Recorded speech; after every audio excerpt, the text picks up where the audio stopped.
Today I'll be talking about episodes 8 through 9 of RuYi's Royal Love.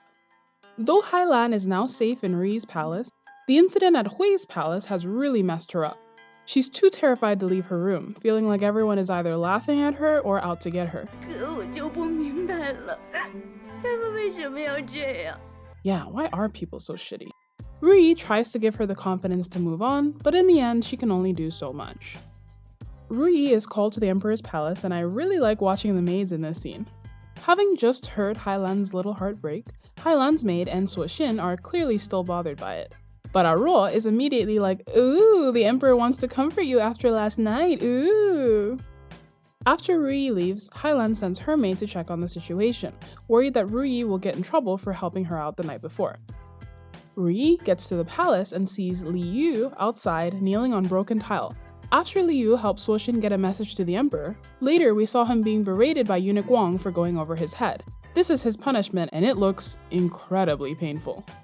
RuYi quietly tells him to come to her palace when his punishment is over. She enters to find the Empress and the Emperor waiting. They bring Mei in. She removes her face covering to reveal her face has gotten much worse since the slapping. Mei says the only thing she used was the cream that the Empress had sent to her that day. The Emperor has his doctor check it. He says something was added to the cream. The Empress's maid says RuYi touched the cream just before giving it to Mei, and it's suddenly clear why we're all here. Mei insists that RuYi must have had a hand in it, never mind that she was the one who asked RuYi to check the cream out for her, and she held it for like 2 seconds. 贤妃娘娘，替嫔妾看一眼那药是否妥当。 Before the Empress can insist on having RuYi interrogated, HaiLan shows up with an uncharacteristically loud voice. 这件事情真的不是姐姐做的。 She insists that RuYi can't have been the culprit. The added ingredient in Mei's cream can be found in scented sachets that all the women carry. However, RuYi's sachet doesn't contain any. HaiLan says she fixed the stitching on RuYi's sachet ones and replaced some of the ingredients with some other plants she had on hand. 臣妾倒是感谢内务府藐视姐姐，倒让姐姐可以逃过一难。 They check RuYi's sachet and HaiLan was totally right. I am so proud of HaiLan, so proud. Look at our brave girl. Seeing her be so bold even though she's obviously completely terrified, and RuYi's proud little smile, and the bit of pride you can see on her face. I could watch the scene 100 times and still tear up every time. I love her. On their way out, HaiLan promises RuYi to try and be braver. After 4 hours of kneeling, Li Yu finally hobbles his way over to RuYi's palace. RuYi personally tends to his injuries to thank him for helping her and HaiLan out the night before. She advises him to lay low and try not to stand out, but promises to return the favor when she can. Mei's face cream case ends with some random servant admitting he was responsible and getting punished because, of course, RuYi was actually assigned to look into this case, and this is obviously a cover-up. When HaiLan questions why she doesn't investigate further, RuYi puts it bluntly. 再往下查只有一个，满子畏罪自杀。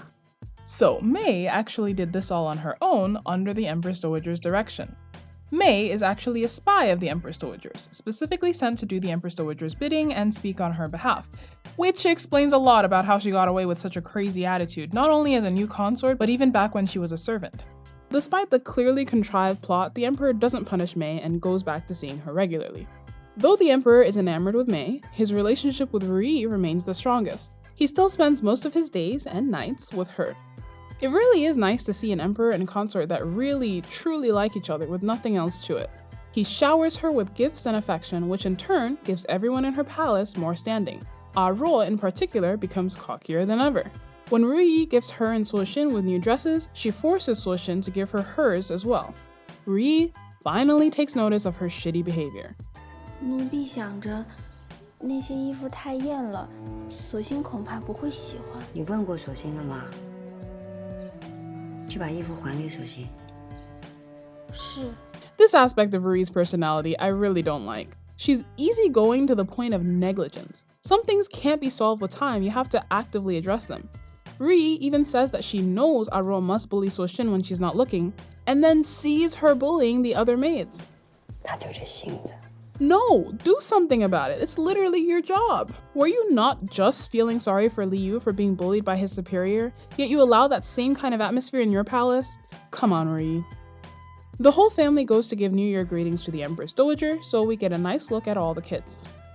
The first prince's mom is the deceased consort Zhe, who died just months before Hongli took the throne as the emperor.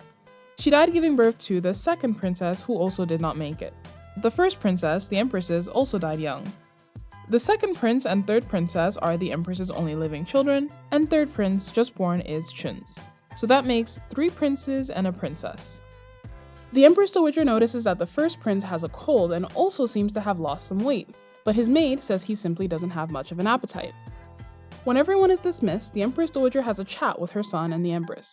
She is not happy with the Empress's little cost-cutting project. 你却让嫔妃们打扮的个个都像刚入关的女子一样，让皇帝睁着眼看谁去啊？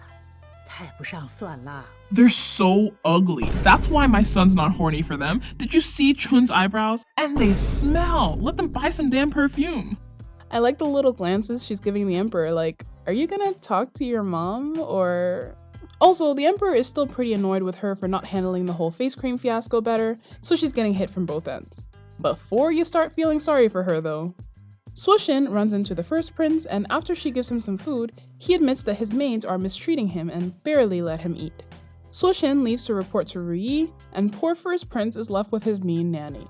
We then find out that the empress is pressuring his nannies into mistreating him so he doesn't outshine her son, the second prince. 奴婢可真是越发不敢当差了。你有什么不敢当差的？万事自有皇后娘娘呢，尽管放心去做。 Ice cold. I was ready for a whole rant about how shit the Empress is for bullying a child, and I only just realized on my bajillionth rewatch that the Empress isn't technically behind this. In episode 5, the Empress's mother comes to visit and has a chat with Su Lian, the Empress's head maid. She pretty much tells her to fight for the Empress's position in any way she can, so the Empress won't have to get her hands dirty. 苏丽啊，你就大胆一点也无妨啊。 Su Lian has been using this as an excuse to do some pretty terrible things under the Empress's name, but the Empress doesn't exactly know how far she's going. For example, Su Lian goes out of her way to badmouth First Prince, making the Empress think that he needs to be punished. And then the Empress says, 你得告诉那些嬷嬷和太监，得好生教导着。 Did she check to make sure Su Lian was telling the truth? No. Does she inquire as to what the punishment will be? No. She's almost purposely keeping herself blind so she can pretend at innocence, and this is not the first or the last time she will do this. Meanwhile, since Hui hasn't been able to have any children of her own, she gets the idea to adopt First Prince herself. He is pretty good across the board, and an adopted son is better than no son. She also clearly intends to dump him the minute she has a son of her own. The Empress doesn't really want First Prince to have a mother, but if it's going to be anyone, she would rather it be Hui, who is completely loyal to her and, honestly, kinda dumb. We knew Mei was going to be trouble from the moment she was introduced. What a wild child she is. Not 5 minutes in the harem and she's already gone after both of the most highly ranked consorts. I mean, yeah, she failed both times, but she also didn't really lose anything in the end since the Emperor is still seeing her. 臣妾知错。 Though now we know that the Empress Dowager is behind her, the real news becomes the Empress Dowager still is not entirely on board with Ruri, and she's also got some beef with Hui. Otherwise, Mei wouldn't have been instructed to attack both of them. It is so much fun getting to know all the people in the Forbidden City. I like that they don't just focus on the consorts, every character has got their own life. No other drama has so many characters that steal my heart. First Prince, HaiLan, Liu, Suoxin, I love them all to death. Not to mention a few other characters who haven't even shown up yet. And all of the scenes of HaiLan so happy and flourishing now that she's living with Ruri, I can't take it. Did I mention how much I love HaiLan? I love her. This drama can be melancholy, but it's also so heartwarming to see characters with good hearts just living their lives and helping each other. I just want them all to have their perfect happy endings. If only. Till next time, thanks for watching.